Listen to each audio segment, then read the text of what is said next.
이런 유머가 하나 있습니다. 아기 낙타와 엄마 낙타가 정답게 이야기를 합니다. 뭐 낙타가 말하는 것 자체가 말이 안 되는 거니까 유머로 들으시고, 이 아기 낙타가 엄마 낙타에게 이야기합니다. 엄마, 우리는 왜 등에 혹이 나 있어? 엄마 낙타가 이야기합니다. 응, 그건 우리가 먼 사막을 지날 때 물과 영양분을 공급받기 위해서란다. 엄마, 왜 우리에게는 이 둥그런 발굽이 있어? 응, 그건 사막의 모래에 발이 빠지지 않게 하기 위함이란다. 엄마, 왜 우리는 속눈썹이 이렇게 길어? 그건 사막의 모래바람이 눈에 들어가지 않도록 하기 위해서야. 그랬더니 아기 낙타가 고개를 가혹하면서, 엄마, 근데 왜 우리 사막에 있지 않고 동물원에 있어? 아이고, 웃기라고 한 얘기 한번 웃어주셔야 되는데, 여러분, 낙타의 혹도, 둥그런 발굽도, 눈썹도 다 사막에서 살도록 하나님이 주신 겁니다. 근데 동물원에서 살고 있으니 안타깝죠. 낙타는 사막이 있어야 짐승이, 멋있는 짐승이 됩니다. 동물원 안에 있으면 토끼나 낙타나 다 똑같습니다. 이 이야기는요, 우리에게 정체성에 관한 질문을 합니다. 우리는 세상 가운데 살아갑니다. 세상 가운데 살아가지만 우리는 세상에 속한 자가 아니라 하늘에 속한 자로 살아야 됩니다. 도대체 여러분은 어디에 속한 사람입니까? 사막에 살 존재냐, 동물원에 살 존재이나? 오늘 우리에게 읽은 말씀이 이거에 관한 이야기들을 던지고 있습니다. 사무엘상 8장은요, 이스라엘 역사에 있어서 아주 중요한 사건을 소개하고 있습니다. 하나님이 다스리는 신정 국가에서 이제는 사람이 다스리는 왕정 체제로 바뀌는 그러한 시점이 오늘 말씀입니다. 우리가 너무나 잘 아는 것처럼 이스라엘 자손은 누구의 백성이에요? 하나님의 백성이. 우리 너무나 잘 알고 있습니다. 지금까지 이스라엘은 다른 민족과는 너무나 다른 삶을 살았어요.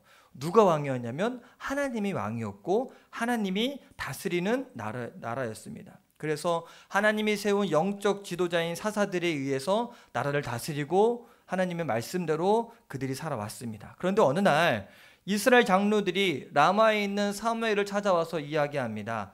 우리도 다른 나라와 똑같이 왕을 세워 주십시오. 5절 한번 읽어볼까요? 시작. 그에게 이르되 보소서, 당신은 늙고 당신의 아들들은 당신의 행위를 따르지 아니하니 모든 나라와 같이 우리에게 왕을 세워 우리를 다스리게 하소서 한지라. 여기에 보니까 이스라엘 장로들이 두 가지를 이유를 내세워서 왕을 세워달라고 이야기합니다. 첫째는 사무엘이 나라를 너무나 잘 이끌어줬어요. 하나님의 말씀대로 잘 전파해주고. 근데 사무엘이 늙고 사무엘의 아들들이 아버지의 행위를 따르지 않고 이익을 따라 뇌물을 받고 판결을 굽게 하였다라고 이야기를 합니다. 즉 사무엘은 자녀 교육을 실패했어요. 이 이야기 많이 봤죠? 엘리도 자녀 교육을 실패했어요. 홈리와 비나스처럼. 왜 그랬는지 자세한 이야기는 나오지 않지만 여러분, 우리가 다음 세대에 대한 생각을 잘 해야 됩니다. 우리 교회는 참 감사하게 우리 아이들 함께 예배하고 또 기도회도 잘 하고 있지 않습니까? 어렸을 때부터 말씀으로 잘 양육하지 않으면 우리가 하나님 앞에 바로 서도 자녀들은 그렇지 않을 수도 있다는 겁니다. 또 두 번째 이유는요, 주변의 모든 나라들이 다 왕을 가지고 있기 때문에 우리도 왕이 있어야 된다. 모든 나라와 같이 우리에게도 왕을 세워 우리를 다스리게 하소서라고 이야기합니다. 여러분, 하나님 나라의 백성과 세상 나라 백성은 같아요? 달라요? 달라야 됩니다. 그래서 하나님 나라의 백성이라면 가서는 안 되는 자리가 있고 해서는 안 되는 말들이 있고 일들이 있습니다. 세상을 따르는 것이 아니라 하나님의 말씀을 따라 살고 세상에 무릎 꿇는 것이 아니라 세상을 이기는 자가 되어야 됩니다. 그런데도 이스라엘 장로들은 우리도 모든 나라와 같이 똑같이 왕이 필요하다, 그렇게 이야기합니다. 그 이야기를 들은 사무엘이 화가 났어요. 그러면 제가 사무엘이라면 쓸데없는 소리지 말고 집에 가라고 얘기할 텐데, 사무엘은 참 하나님을 잘 섬기던 선지자였어요. 자기는 화가 났지만 그래도 하나님의 뜻을 구하기 위해 하나님께 기도합니다. 하나님, 어떻게 할까요? 이들이 세상의 왕을 요구하는데 어떻게 합니까? 그때 하나님께서 말씀하십니다. 7절에 보면 백성이 내게 한 말을 다 들으라. 이는 그들이 너를 버림이 아니요 나를 버려 자기들의 왕이 되지 못하게 함이라. 하나님은 사무엘에게 그들의 말을 들어줘라. 그러면서 나를 버린 거지 너를 버린 것이 아니야 라고 이야기해요. 여기서 우리가 알 수 있듯이 하나님께서는요, 왕정제도, 이 왕을 세워서 나라를 다스리는 것 자체가 문제를 여기지 않습니다. 만약 그러셨다면 결코 이스라엘에게 왕정제도를 허락하지 않았을 겁니다. 근데 이 신명기 17장에 보면 이미 하나님께서는 이 사건을 예언하셨거든요. 한번 읽어볼까요? 17장 14절입니다. 시작. 내가 내 하나님 여호와께서 내게 주시는 땅에 이르러 그 땅을 차지하고 거주할 때에 만일 우리도 우리 주위의 모든 민족들 같이 우리 위에 왕을 세워야겠다는 생각이 나거든. 자, 이미 가나안 땅에 들어가기 전부터 하나님은 모세를 통해서 예언했어요. 뭐라고? 너네 가나안 땅에 살다 보면 다른 나라들처럼 왕을 세웠으면 좋겠다라는 생각을 가질 때가 올 거다. 즉 하나님은 왕정 제도에 대해서는 인정을 하셨다는 겁니다. 근데 문제는 뭐냐? 하나님이 세우고자 하는 왕은 그 신명기 뭐 뒤에 쭉 어떤 자격인지 이야기가 쭉 나오거든요.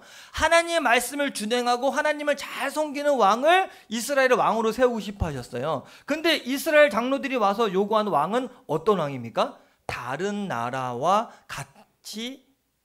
똑같이 그런 왕. 어떤 왕?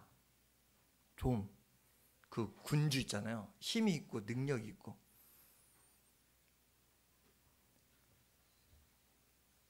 여러분 이게 문제라는 거예요. 그래서 하나님은요, 그들의 속마음을 꿰뚫어 보시고 그들이 왕을 세우는 게 목적이 아닌 것이 아니라 나를 버리고 자기의 왕이 되지 못하게 했다. 이것은 하나님의 마음을 참 아프게 한 겁니다. 나중에 호세 선지자가 이 사건에 대해서 이렇게 이야기를 합니다. 호세아서 13장 말씀인데 같이 한번 읽어볼까요? 시작. 전에 내가 이르기를 내게 왕과 지도자들을 주소서 하였느니라. 내 모든 성읍에서 너를 구원할 자 곧 내 왕이 이제 어디 있으며 내 재판장들이 어디 있느냐. 내가 분노함으로 내게 왕을 주고 진노함으로 패하였노라. 이 사건은요, 그냥 왕 주세요 이걸로 끝나는 게 문제가 아니라 하나님의 마음을 굉장히 아프게 하고 화나게 한 사건입니다. 성경 곳곳에서 이 사건에 대해서 이야기를 하고 있거든요. 여러분 이스라엘은요, 하나님을 왕으로 삼고 살아야 됩니다. 그들이 하나님의 백성이기 때문에 하나님은 그들을 여러 민족에서 뽑아내어서 하나님의 소유, 제사장 나라, 거룩한 백성으로 삼아 주셨습니다. 그렇게 선택받은 백성들, 그 나라가 어떻게 다른 나라를 부러워할 수 있겠습니까? 하나님 백성인데. 생각해 보세요. 누가 그들을 애굽에서 건져냈습니까? 누가 그들을 40년 동안 먹이셨습니까? 누가 그들을 지켜줬습니까? 우리 지난주에 설교 마지막 가운데 이야기했지만 사무엘상 7장에 여호와의 손이 사무엘에 사는 날 동안 블레셋 사람들을 막음해. 그들을 지켜준 게 누구의 손이에요? 여호와의 손. 하나님께서는요, 블레셋도 막아주시고 에그론에서부터 가드까지 잃었던 땅을 도로 찾았고 블레셋이 다시는 이스라엘을 침공하지 못하도록 막아줬습니다. 그럼에도 불구하고 그들이 하나님이 아니라 다른 나라 같은 왕, 다른 왕을 구했다는 겁니다. 여러분 우리가 성경에 보면 무엇이든지 구할 수 있어요. 하나님께. 그렇죠? 무엇이든지 구하라. 그러면 너에게 주리라 말했어요. 우리가 건강을 구해도 되고요. 재물도 구해도 됩니다. 성공을 구해도 되고 마음의 평안을 구할 수 있습니다. 하나님은 무엇이든지 원하는 대로 구하라고 했으니까. 그러나 우리가 구하고 있는 것이 하나님과 맞바꾸는 거래가 아닌지는 잘 생각해보고 살펴보아야 됩니다. 건강을 구하고 이제 건강해졌으니 하나님은 필요 없어. 성공을 구하고 성공의 자리에 서자 하나님은 더 이상 필요 없다. 이렇게 생각하고 있는지 아닌지 한번 생각해 봐야 된다는 겁니다. 오늘날 우리 주위에는 하나님을 대신하는 것들이 참 많이 있습니다. 여러분 몸이 아프면 어떻게 하십니까? 기도부터 하십니까? 의사부터 먼저 찾습니까? 자, 기도부터 한다. 손 한번 들어볼까요? 병원부터 간다. 손 한번 들어볼까요? 제가 여기서 말하는 거는 하나님은 의사를 통해서 일하십니다. 병원에 가는 것 자체가 잘못됐다는 것은 아닙니다. 그런데 우리 속마음에 하나님은 없어도 되고 의사는 있어도 된다라고 생각하는 것 문제라는 겁니다. 우리가 직장을 소중히 여기는 것 당연합니다. 내 직업을 소중히 여기는 것도 당연한 거예요. 그런데 하나님보다 직장을 더 의지하고 직장이 하나님 자리를 대신 차지하게 된다면 그것은 믿음의 위기입니다. 돈 필요합니다. 이 세상 살려면 분명히 돈이 필요합니다. 그러나 돈이 하나님을 대신하도록 해서는 안 된다는 겁니다. 하나님을 대신할 것은 아무것도 없습니다. 우리의 자리에 최고 우선 자리는 하나님이 되어야 됩니다. 그 어떤 것도 복음을 대신할 수 없고 그 누구도 십자가에 달린 예수 그리스도를 대신할 수 없습니다. 그래서 베드로가 사도행전 4장 12절에 이렇게 분명하게 이야기합니다. 함께 읽어볼까요? 시작. 다른 이로서는 구원을 받을 수 없나니 천하 사람 중에 구원을 받을 만한 다른 이름을 우리에게 주신 일이 없음이라 하였더라. 누가 뭐라고 해도 십자가 복음을 세상 것들과 바꿔서는 안 됩니다. 세상 것들은 아무것도 아니고 없어질 것이지만 영원한 것은 십자가의 복음이고 하나님 말씀이라는 것 잊지 않게 되길 바랍니다. 그런데 우리 주변에 예수님 안 믿어도 잘 살고 평안한 것처럼 보이게 하는 것들이 얼마나 많은지 모릅니다. 이게 우리에게는 때론 유혹거리가 되고 시험거리가 됩니다. 어떤 사람은 이렇게 이야기해요. 에이, 뭘 그렇게 유별나게 믿어? 뭘 그렇게 저녁마다 가서 기도를 해? 뭘 오직 예수, 오직 믿음, 오직 성경, 오직 뭘 그렇게까지 해? 그냥 편하게 믿으면 되지. 다른 종교도 다 좋다고 말하고 요즘엔 종교 통합주의라 그래서 다른 종교도 구원이 있다고 얘기하는 사람들이 생기기 시작했습니다. 또 어떤 사람이 이렇게 얘기합니다. 야, 다른 사람 보니까 하나님 안 믿어도 잘만 살더라. 봐라야, 저렇게 성공하고 사는데. 야, 저 집사님 봐라. 주일 예배 빠졌는데도 아무 문제 없잖아. 기도 안 해도 집안 잘 굴러가고 전도 안 해도 아무 문제 없지 않냐. 그리고 슬그머니 하나님 없이도 살 수 있다는 생각 갖게 됩니다. 그렇다면 그것은 분명 마귀가 주는 생각입니다. 물을 떠난 고기가 혹시 산다 해도 주를 떠난 심령은, 찬양 몰라 이거? 물을 떠난 고기가 혹시 산다 해도 주를 떠난 심령은 사는 법이 없어요. 하나님 떠나서는 살 수 없어요. 살아있는 것 같으나 죽은 자가 된다는 겁니다. 하나님은 힘들 때나 필요하고 좀 편안해지면 세상 사람들처럼 좋은 집, 더 큰 차, 더 고상한 취미생활 하면서 적당히 세상과 타협하며 살아가야 되겠습니까? 우리는 하나님 나라의 백성입니다. 모든 나라들이 기준이 아니라 하나님이 기준이고 세상을 따르는 것이 아니라 하나님의 말씀을 따라 살아가는 사람들입니다. 모든 삶의 기준을 세상에 두지 마시고 하나님께 두시는 저 여러분 되기를 간절히 바랍니다. 오늘 말씀의 10절에서 18절에 보면 사무엘이 이스라엘 자손에게 왕정 체제가 되면 그들에게 어떤 피해가 올 것인지에 대해서 아주 자세하게 경고하고 있습니다. 크게 세 가지인데, 첫째는 이 왕이 너희들의 자녀들을 강제로 징집하고 그들의 노동력을 착취할 것이다 라고 이야기해요. 두 번째는 이 왕이 너희들의 곡물과 가축들을 징용하고 세금도 징수할 거다라고 이야기해요. 세 번째는 왕의 폭정과 실정으로 고통을 당하게 될 것이다 라고 이야기합니다. 한마디로 사무엘은 너희가 세운 왕이 오히려 너희를 종으로 삼고 너희를 분명하게 힘들게 만들 것이다 라고 이야기해요. 그런데 재미있는 것은 뭐냐면요, 이런 세상의 왕의 행동을요 딱 한 단어로 표현했는데 취한다라는 표현을 계속해서 사용합니다. 히브리어로요 이 취한다라는 단어를 봤더니 이카흐라는 단어를 쓰는데, 이카흐라는 단어는요 강제로 사람이나 물건을 빼앗을 때 표현하는 말이 이 취한다라는 말입니다. 줘서 받는 게 아니라 강제로 뺏는 것을 의미해요. 내가 주기 싫은데 강제로 빼앗기는 거. 이 세속적인 왕에 대한 설명에서 6번이나 이제 빼앗는다는 것이 반복되는데 11절에 그간 너희 아들들을 취하여 13절에 또 너희 딸들을 취하여 14절에 너희 밭과 포도원과 감람함에 제일 좋은 것을 취하여 15절에 너희 곡식과 포도원 소산의 11조를 취하여 16절에 너희 노비와 가장 아름다운 소년과 나귀들을 취하여 17절에 너희 양떼의 10분의 1을 취하여 즉 이 세상의 왕은 백성들을 종으로 삼고 자신들을 위해 백성의 것을 강제로 빼앗아갈 것입니다. 자, 이 세상의 것 우리에게 줍니까? 뺏어갑니까? 이 세상 여러분에게 얻는 게 많아요? 주는 게 많아요? 세상의 것 잘 생각해 보세요. 직장 생활하면서 돈을 주는 것 같지만 사실은 우리 김기현 지사님은 공무원이신데 이 멘탈까지 탈탈탈탈 털어가잖아요. 그죠? 내 마음까지도 뺏어가는 게 이 세상입니다. 주는 것 같지만 다 빼앗아가는 거예요. 그런데 우리 하나님은 어떻습니까? 세상과 다릅니다. 이스라엘의 진정한 우리의 왕이신 하나님은요 주시는 분입니다. 취하는 분이 아니라. 한번 볼까요? 창세기 1장 12절입니다. 함께 읽어보겠습니다. 시작. 하나님이 이르시되 내가 온 지면에 씨 맺는 모든 채소와 씨 가진 열매 맺는 모든 나무를 너희에게 주노니. 하나님은 우리에게 모든 것을 주신 분입니다.